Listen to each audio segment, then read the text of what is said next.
இந்த சிலையை பார்க்கும் பொழுது உங்களுக்கு ஒரே ஒரு விஷயம் மனதுக்குள்ள தோணலாம். அது என்னன்னா, ஒரு யோகி அமர்ந்த நிலையில தவக்கோலத்துல இருக்கிற மாதிரியான ஒரு சிலை அமைப்பு அப்படின்னு தோணலாம்.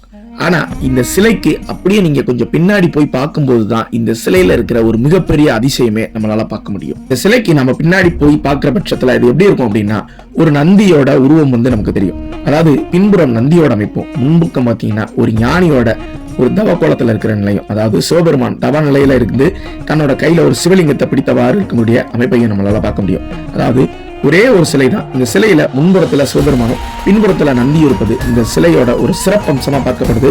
அதே வேளையில இந்த முகத்தை நீங்க உற்று பார்க்கும் வேளையில இதுல நந்தியோட முகமும் தெரியும், அந்த முகத்துக்குள்ள சிவபெருமானோட முகத்தையும் நம்மளால பார்க்க முடியும். வட மத்திய பிரதேசத்துல இருக்கக்கூடிய பட்டேஸ்வர் கோவில்ல தாங்க இந்த சிலை இருக்குது.